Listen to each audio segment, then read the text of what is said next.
occurs when the gases in an enclosed space become so hot that they ignite, incinerating everything around them.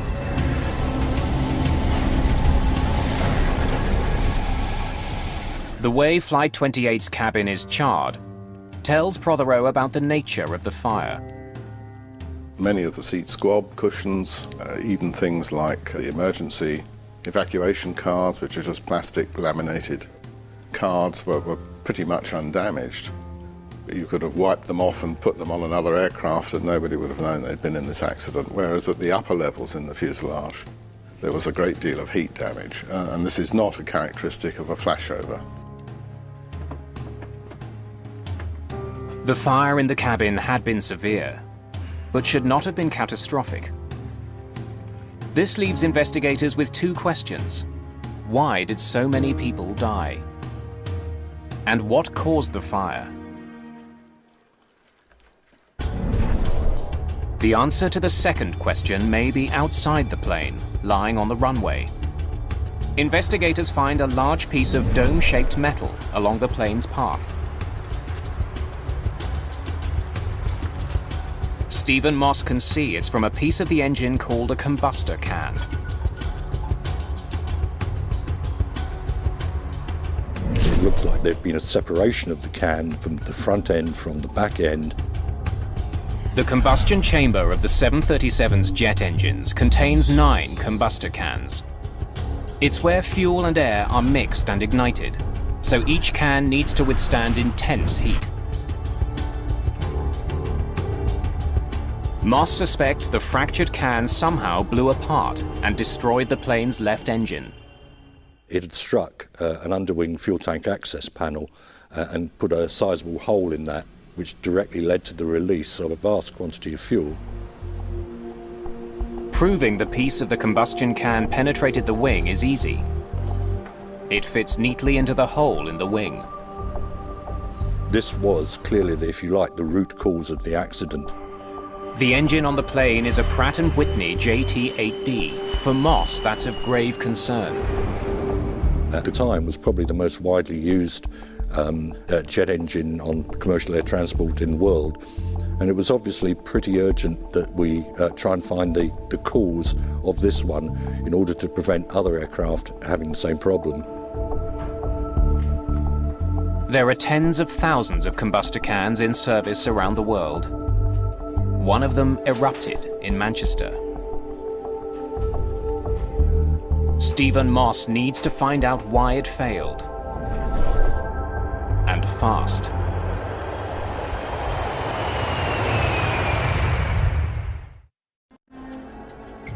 Investigators looking into the deadly fire on board British Air Tours Flight 28 study the plane's maintenance log.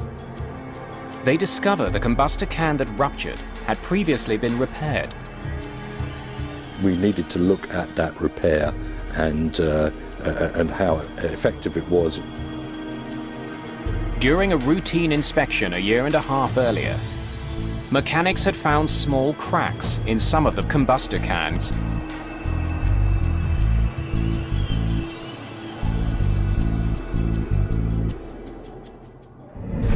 It was certainly not uncommon to find fatigue cracks in the cans. They're operating in a high temperature environment. The manuals give various schemes for repairing these cracks.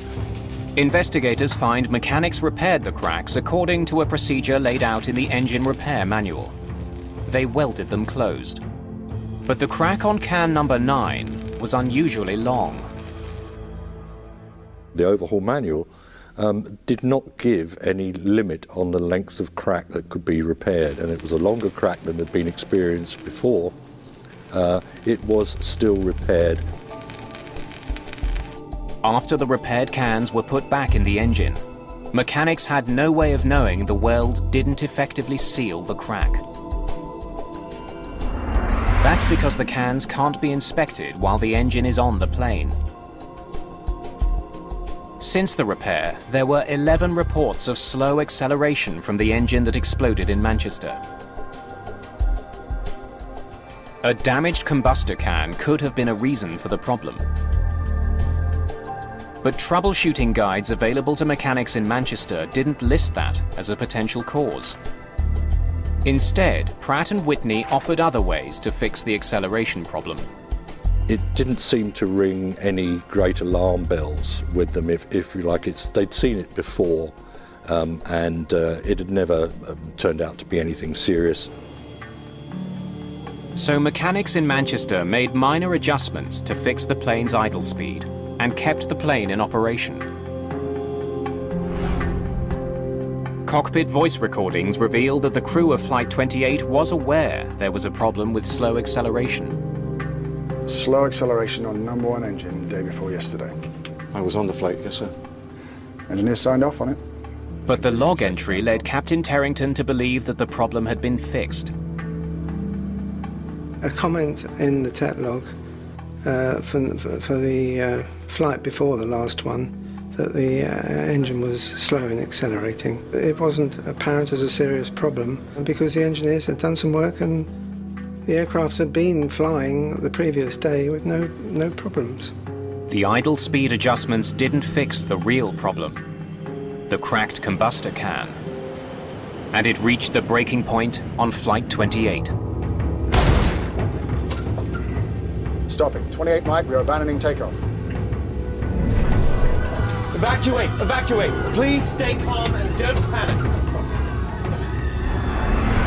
If the airline had inspected the cans, I think there is no doubt that they would have seen the problem. Investigators now know the origins of the Manchester disaster. The welded crack in combustor can number 9 gave way as Flight 28 sped down the runway. The front of the can was ejected from the engine and put a hole in the underside of the left wing. That led to a huge fuel leak onto the damaged engine, which caused the fire. Engine fires are not uncommon. The body of a 737 is insulated with fire-retardant material to protect the cabin. Investigators still don't understand how a fire outside the plane spread into the cabin as quickly as it did. Fire Inspector Chris Prothero finds part of the answer from viewing photographs of the plane as it sped down the runway. It was clear from these photographs that there was a very dynamic phase to the fire whilst the aircraft was at speed on the runway, which produced this energetic, turbulent, sort of blowtorching type of fire, visually anyway, trailing behind the aircraft. A press photo from the day of the crash leads Prothero to a new theory. The photographs of the aircraft that appeared in the press showed the left thrust reverser deployed. The general impression that one got visually from that photograph was that the thrust reversers had effectively blowtorched fire against the side of the fuselage, and that, if you like, was the explanation as to why the fire had penetrated so quickly. That photograph and the implications of it actually therefore loomed quite large. Stop!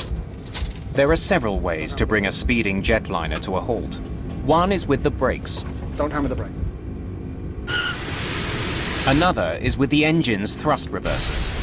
Thrust reversers redirect the exhaust from the jet engine forwards. This helps slow the plane down. It looked as though the thrust reversers had simply blown this big fire on the left of the aircraft directly onto the side of the aircraft, directly onto the rear fuselage. That would explain why the fire destroyed the cabin so quickly. It now seems possible that Captain Terrington made the fire worse by trying to slow his plane down. But Prothero has two good reasons to doubt his theory. One is the location where charring from the burning exhaust gas, or efflux, was found.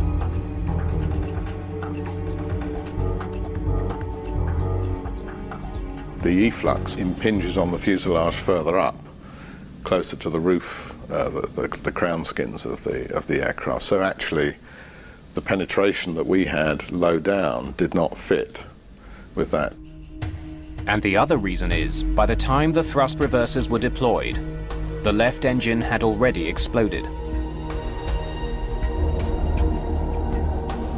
But to act as a blowtorch, the engine would have needed considerable exhaust. We did